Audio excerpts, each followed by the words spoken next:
They broke into my house, changed the locks, and gave it to someone else while I was at work. That's how I found out my dad and stepmom were trying to erase me from my own home, the place my mom died to protect. You'd think I'd scream, fight, cry. I didn't. I got quiet, and then I got even. And what happened next? Let's just say they never saw it coming. My name is Dylan Carter. I'm 35. I fix engines for a living. Nothing fancy, just honest work in a small but busy auto shop in Aurora, Colorado. I like peace, structure. I spend weekends under the hood of my '89 Mustang GT or fishing alone on the lake. No drama. No games. Just peace. But that all changed the day my so-called family declared war on me. It started like any quiet betrayal does. A slow build, a smile that didn't reach the eyes, a favor wrapped in a guilt trip, and the house, that 3-bedroom ranch on a quiet street. It wasn't just real estate. It was a legacy. My mother, Marcia Carter, worked her entire life for it. 28 brutal years as a surgical tech at UC Health. She bought that house after divorcing my father, paid it off with blood, sweat, and sheer willpower. She didn't leave me much else, but she left me that, and her last words about it: never sell, never rent. This house is your foundation. No matter what happens out there, this will always be your place. She died 7 years ago, and I've honored her ever since. Until 6 months ago, when my pregnant stepsister, Tiffany Monroe, decided she deserved it more than I did. Before we dive deeper into this insane story of manipulation, theft, and revenge, take a second to like, subscribe, and drop a comment. Because trust me, by the time we reach the baby shower, you'll want to talk about what happened there. Let's keep going. Everything boiled down to entitlement. Plain and simple. Tiffany was 30 and had never worked a real job. She grew up spoiled after her mom married my dad. Private schools, trips to Mexico and Maui, new phones every year. Meanwhile, I was fixing flat tires and working at Jiffy Lube to afford community college. But I didn't complain, because I had Mom. And Mom taught me the value of building things with your own 2 hands. When she passed, she left the house to me, free and clear. No mortgage. A solid $465,000, $1,000 in value and rising. A safe place. A family sacrifice turned into bricks and wood and meaning.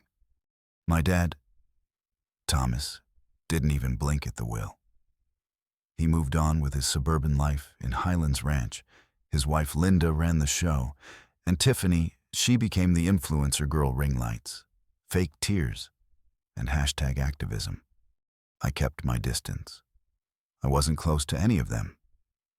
Maybe a Christmas dinner once in a while, or an awkward birthday text exchange. Then came the call. Dylan, it's important. It's about family. That's all Dad said. 4 words, enough to make my gut tighten. I had no clue that by the end of that meeting, I'd be called a selfish hoarder. That my house would be called wasted space, and that my refusal would trigger a campaign so manipulative it nearly destroyed my life. But not quite, because I was about to fight back, with the law, with the truth, and eventually, with an audience that would witness every dirty secret unravel in real time. I showed up at their house that Saturday afternoon, already bracing for a guilt trip. It was a massive place. 5 bedrooms, 2 living rooms, granite countertops the size of a studio apartment. My dad and Linda lived like they'd won the Colorado lottery. Tiffany was sprawled across their white leather sectional, rubbing her 7-month belly like she was summoning a genie. Linda answered the door, wearing a full face of makeup and a fake smile that could have cracked the plaster. I stood in their air-conditioned silence, still in my grease-stained work boots. I hadn't even sat down when my dad cleared his throat and said, "Dylan, it's time we talked about something important. Something for the good of the family." That was the opening move. The bait. Linda jumped in with her signature baby voice. "Sweetheart, you're living all alone in that big house. No girlfriend, no children. It's a lot of space for one person." Then Tiffany, without even looking at me, said, "Tyler was supposed to buy us a home before the baby came. But he bailed. I need somewhere stable. Your place is perfect. It's quiet, has a backyard, and it's near good schools." She said it like she was picking a stroller off Amazon, like my house was an option in a list of things she deserved. I blinked. Once, slowly, then said, "Absolutely not." Their faces all shifted at once, like they hadn't even considered the possibility that I'd say no. "My mom left me that house," I said. "She worked herself into the grave for it. I'm not giving it away, not renting, not selling, not sharing." End of discussion. Dad tried the whole patriarch act, leaning forward, locking eyes, dropping his voice like he was about to deliver wisdom. "Son, your mother would have wanted you to help family in need." "No," I said. "She'd want me to protect what she gave me, especially from people who never lifted a finger to earn it." That's when Tiffany stood up, got right in my face, and said the line I'll never forget. "I'm family. Dylan, I deserve that house more than you. You don't even use it right." I laughed, not out of humor. It was the kind of laugh that bubbles up when you're one breath away from losing it. "You're not my family," I told her. "You're a woman my dad married into my life when I was already grown, and you're not entitled to anything I've built or inherited." She exploded, screaming, crying, spitting out words like betrayal, selfishness, abandonment. Linda clutched her pearls like she'd witnessed a crime. Dad just looked tired, or maybe disappointed that I hadn't played the role he'd assigned me. I walked out. Didn't slam the door. Didn't shout. Just left. But that wasn't the end. It was just their opening salvo. Within a week, I started getting daily calls. First from Dad, then Linda, then even strangers online. Dad's angle was negotiation. "Maybe just let her stay for a year," he said. "Or rent it to her at a discount. Help her get back on her feet." Linda preferred ambush. She started showing up at my job, at the diner where I had lunch, even at mobile repair sites, crying, begging, telling customers that I was throwing a helpless pregnant woman onto the streets. It got so bad my boss told her to leave or we'd call the cops. Tiffany's approach. Classic influencer manipulation. She flooded Instagram and TikTok with sob stories about being abandoned, pregnant, and homeless. Never used my name. But she didn't have to. Her followers did the rest, DMing me, calling me heartless, even doxing my shop's Yelp page. She used hashtags like Waskra Family First and Pregnant and Alone, all while living rent-free in a 5-bedroom McMansion. But the worst day, that was when I came home and found a note taped to my door. "The locks have been changed. For your safety and ours, call us to discuss access." Just like that. I was locked out of my own house. I stood on my front porch in the fading Colorado sunlight, still wearing my work boots and coveralls, grease under my nails, holding a house key that no longer worked. My own front door wouldn't open. I read the note again. Dad's handwriting. Polite, condescending, infuriating.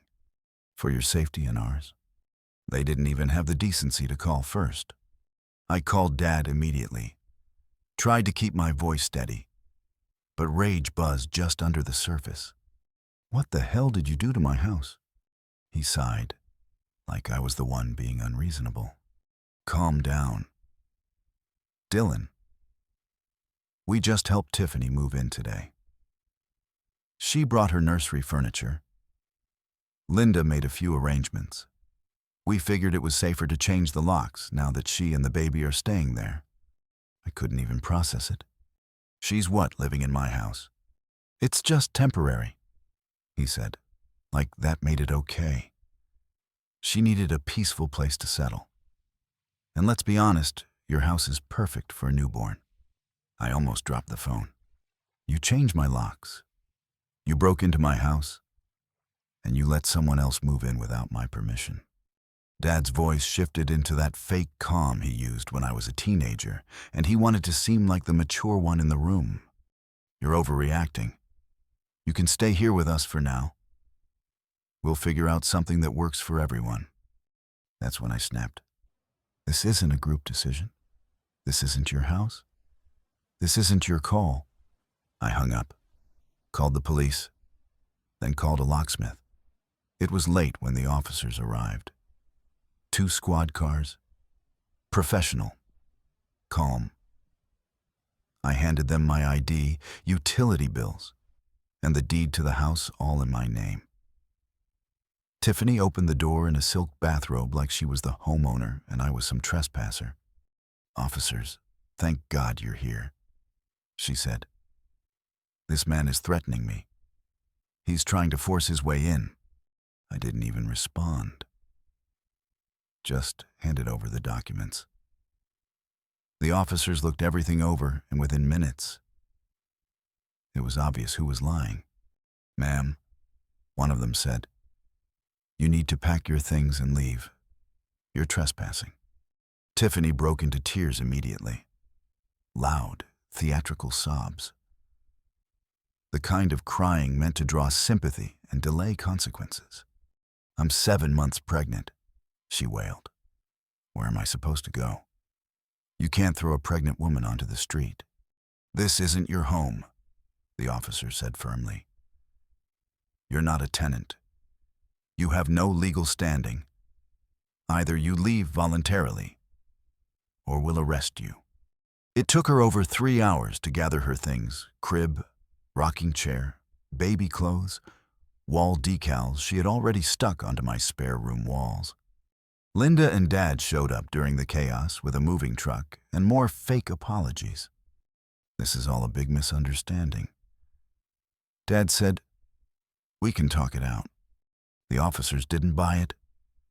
They warned all 3 of them try this again, and you'll be arrested. After they left, the locksmith changed the locks again this time with reinforced deadbolts and a high-security chain. Then I called my friend Ray, who owns a home security company. By midnight, there were cameras on every corner of the property. Night vision, motion sensors, live feed to my phone.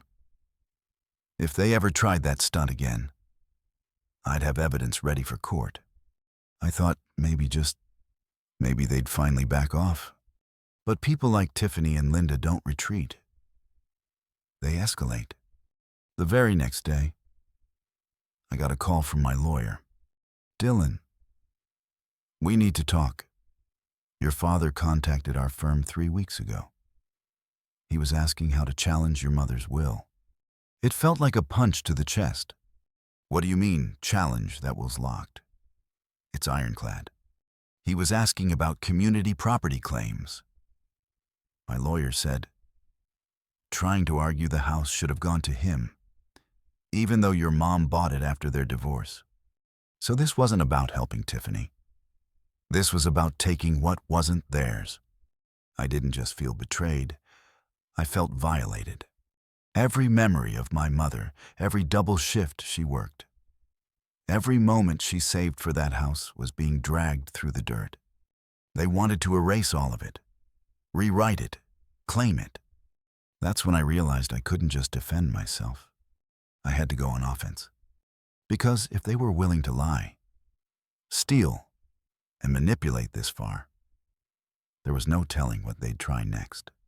I sat in my kitchen that night, every light in the house on, still in my coveralls, still smelling like engine oil, a mug of cold coffee untouched on the table. I was exhausted, but not physically, not even emotionally. It was something deeper. This wasn't just about them breaking into my house. It was about what they were trying to erase, what they thought they could rewrite with enough guilt, gaslighting, and manipulation. They didn't just want the house. They wanted the narrative. They wanted to turn me into the villain of my own story. That's when I stopped thinking like a victim and started planning like a strategist. I wasn't going to win this by arguing. I wasn't going to play defense anymore. They wanted to lie in public, fine. I'd bring the truth to light, in front of everyone. The next morning, I met with my lawyer again. He was furious, but focused. The cease and desist letters were already being drafted, naming all three of them, Tiffany, Linda, and my dad, as harassers, trespassers, and parties to an illegal entry and attempted fraud. But that wasn't enough, because while the legal process moved slowly, Tiffany was working fast online.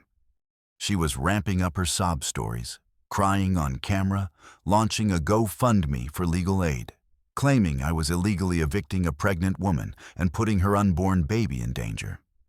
The lies weren't subtle. She didn't use my name, but everyone local knew who she meant. My shop's Yelp page got flooded with fake reviews. One even called me a slumlord in disguise.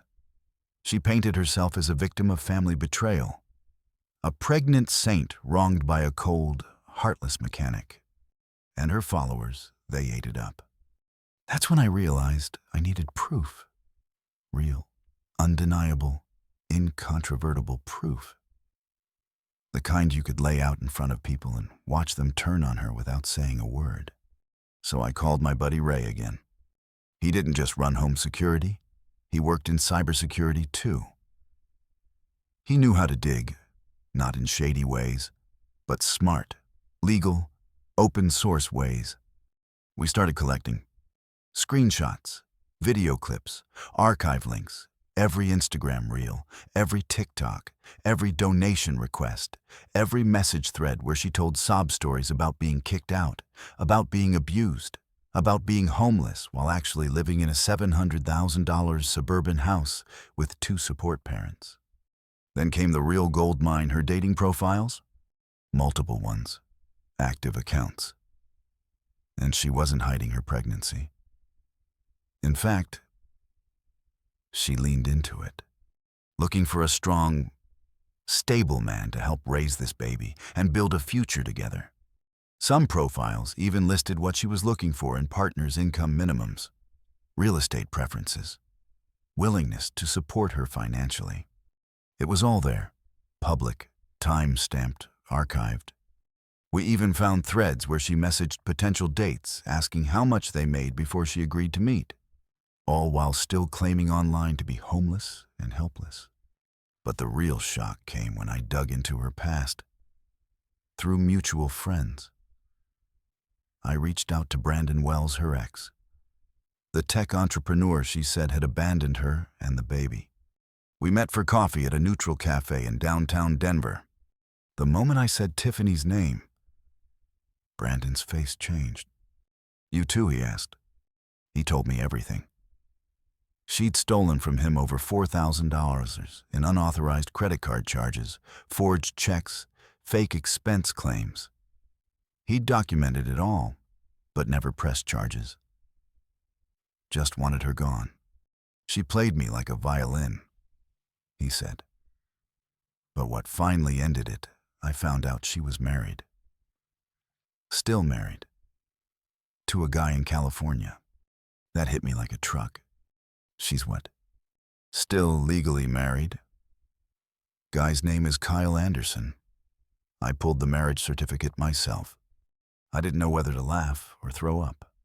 So Tiffany, our so-called helpless victim, was married, living with her mother, scamming donors, lying to her family, and targeting multiple men at once. I thanked Brandon, got a copy of his documentation, and went straight to the records office for the marriage certificate. There it was. Tiffany Monroe, married to Kyle Anderson, Las Vegas, 3 years ago. Never divorced. I held that piece of paper in my hands like it was a nuclear code. Suddenly, the next move was obvious. She had a baby shower coming up. A big one.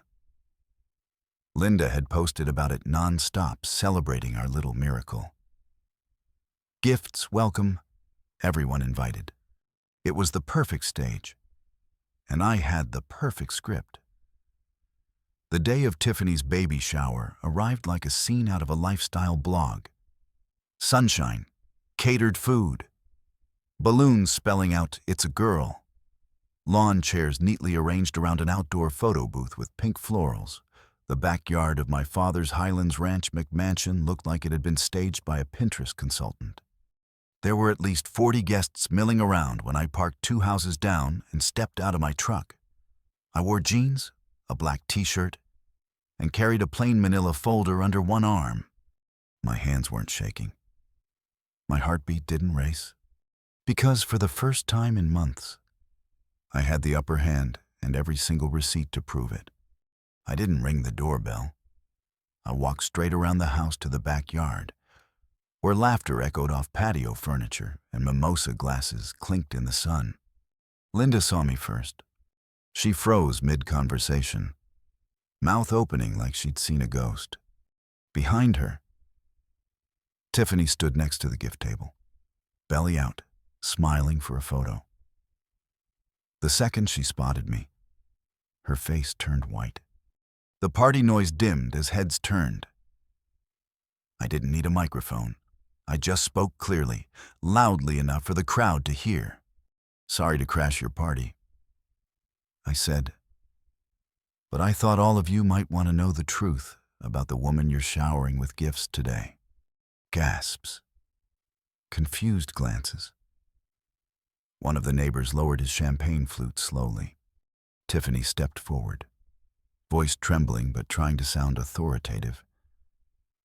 "Dylan, you need to leave.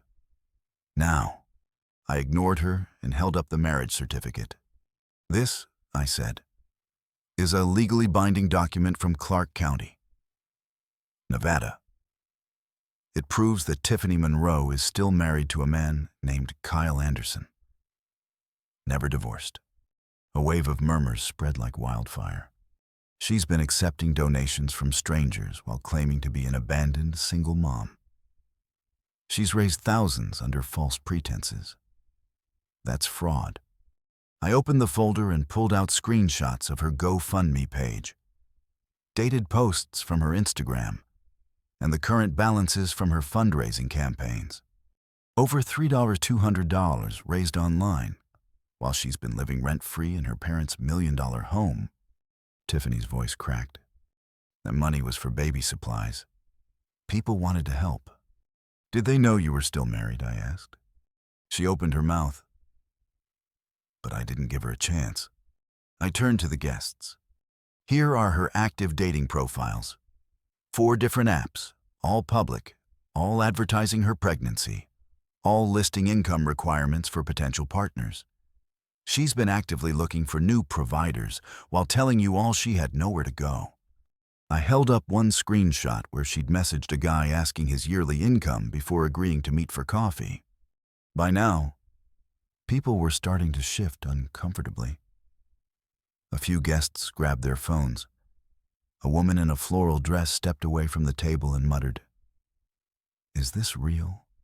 That's when Brandon arrived. Right on cue. He walked in through the side gate, dressed in a button-up shirt and dark jeans, carrying his own stack of paperwork. "My name is Brandon Wells. He said, "I'm the guy Tiffany claimed was the deadbeat father." Tiffany gasped audibly. "Brandon, don't." He raised a hand and kept going. "She stole over $4,000 from me. Credit card fraud, forged checks.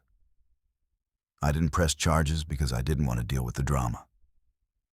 But she's been running this same scam on multiple men. She told me she was divorced. She wasn't. She told me the baby was mine. A DNA test proved it's not. That did it." The silence was electric. Half the guests were whispering now. One older woman stepped toward Tiffany, clutching the baby blanket she'd brought as a gift. "Is this true?" she asked, voice hard. Tiffany broke. "No one understands what I've been through," she shouted. "I'm doing my best. Everyone's judging me, but no one helped me when I needed it." "You didn't need help," I said. "You needed consequences." And I wasn't done. I pulled out my phone and called the Colorado Department of Human Services. Right there, on speaker. "Hi. I'd like to report suspected welfare fraud. Someone's been claiming to be homeless while living in a luxury home. Also maybe committing tax fraud through unreported crowdfunding income." Gasps turned into stares. Then I hung up and turned to Tiffany. "You came after my house. You tried to ruin my name. You lied to friends, strangers, and family. But you forgot the one thing you can't manipulate." I held up the folder. Proof. Linda rushed forward, pleading. "Dylan, this isn't necessary. This is family business. We can fix this quietly." "No, Linda," I said. "You made it public the second you let your daughter break into my home." I turned and handed one last document to my father. He opened it. "What's this?" "A lawsuit," I said. "For harassment, criminal trespassing, emotional distress, and attempted fraud. Filed this morning." He looked like he'd aged 10 years in 10 seconds. By the time I walked back to my truck, guests were already filing out. Some angrily demanded their gifts back. Others gave Tiffany cold looks or walked past her like she didn't exist. Brandon clapped me on the shoulder. That, he said, was something else. I exhaled for the first time all day. They thought they could destroy me quietly. I said. So I ended them publicly. The fallout was fast, brutal, and oddly quiet at first. The next morning, Tiffany's GoFundMe disappeared. No explanation. Just gone. By noon, her Instagram was locked, then her TikTok. Comments had flooded every post overnight, people demanding refunds, calling her a liar, a scammer, a disgrace.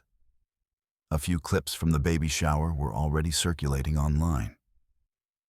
Someone had filmed the moment Brandon held up the DNA test. By the end of the week, the baby shower had become a local cautionary tale. And Tiffany, she went underground. Word got out that she'd left her parents' house and checked into a women's shelter down in Colorado Springs, not because she couldn't stay at home, but because she no longer could show her face in her neighborhood. Kyle Anderson, her actual husband, drove up from California 3 days later. Apparently, mutual friends had sent him the videos. And once he found out what she'd been doing in his name, he filed for divorce immediately. Brought legal paperwork and everything. But that wasn't all. Turns out Kyle wasn't just her estranged husband. He had already filed a police report in San Diego months earlier for credit card fraud and identity theft. He dropped the charges at the time, hoping she'd get help. Now he was reactivating the case.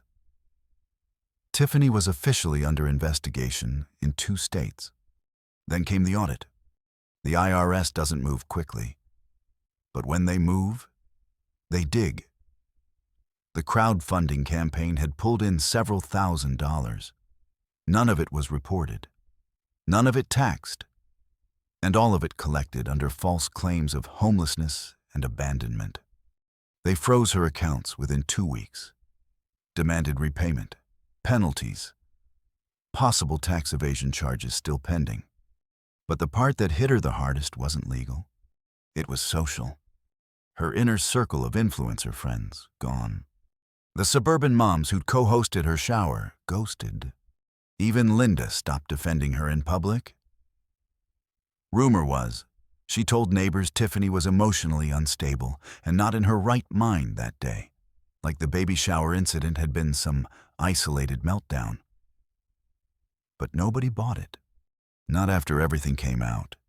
As for my dad, he never apologized. But he did sign a settlement agreement with my lawyer, $35,000 in damages and legal fees. On top of that, he had to reimburse me for the full cost of my security system install. Cameras, locks, motion detectors, all of it. He also agreed in writing to never set foot on my property again without my express permission. We haven't spoken since. Linda tried texting once something vague about families healing in time. I blocked her. Brandon and I grabbed drinks a few weeks after the dust settled. She ever contact you again, I asked. He laughed. Not directly. But she sent me a friend request on a new account last week, under the name Tiff Renee. Same baby pictures, same hashtags, different lies. I shook my head. You dodged a lifetime of chaos. He raised his glass. So did you. That night, I sat on my porch, alone, just listening to the breeze and the rustle of the trees. No banging on the door, no staged visits, no fake tears or gaslighting voicemails. Just peace. For the first time in nearly a year, the house felt like mine again. Not just legally, but emotionally. Every corner of that place carried my mom's spirit. The kitchen where she used to cook Sunday breakfast. The garage where we rebuilt my first motorcycle. The porch swing she painted blue because she said every home needs one thing that doesn't match. They tried to take all of that, but they lost, and not because I shouted louder, but because I stood my ground with facts, with law, with truth. People ask me now if I regret it. If exposing Tiffany like that publicly, brutally, was too far. And here's what I tell them: no. Because silence lets people like that win. If I hadn't stood up when I did, she'd be living in my house right now, telling the same lies to new people, spending donations from strangers who thought they were helping a woman in crisis. And me, I'd be the footnote, the selfish stepbrother in someone else's story. What they never saw, what people like Tiffany and Linda never understand, is that there's a kind of quiet that doesn't mean surrender. It means calculation, restraint, control. They thought I was weak because I didn't shout, but I was just waiting for the right moment to speak and back it with proof. This whole thing taught me more than I expected. Not just about family and manipulation, but about boundaries. Because here's the truth nobody likes to admit. Sometimes, family is just another word for people who think they're entitled to your life. And if you let guilt write your story, you'll wake up one day and realize you don't own a single page of it. You're allowed to protect what you've built. You're allowed to say no. You're allowed to walk away even if it means walking away from blood. And you're absolutely allowed to fight back. Not with violence, not with screaming, but with facts, documentation, strategy, calm resolve. It took less than a year to undo everything they tried to pull. But it took a lifetime of watching my mom survive, sacrifice, and endure to know how to do it right. She didn't raise a pushover. She raised someone who pays attention, who keeps receipts, who doesn't break when things get hard. And I think if she were here to see it, she'd be proud. Not because I got revenge, but because I defended what mattered. The house is still mine, The title? The key. The peace of walking through a front door that was earned. I keep that manila folder in a drawer now. Labeled, dated, sealed, just in case. Because you never know when someone might decide your peace is something they're owed. But now I'm not afraid of that anymore. So if you've ever been in a situation where someone tried to gaslight you out of what you've earned your job, your home, your boundaries, I hope this story reminds you. You don't owe anyone access to your life just because they share your last name. Protect your peace, guard your legacy, and never let shame silence the truth. And if this story hit close to home or made you think twice about that one person in your life, drop a comment. Let's talk about it. And hey, if you found this story as satisfying as I did, like, share, subscribe. There are more stories coming. And trust me, you won't want to miss the next one.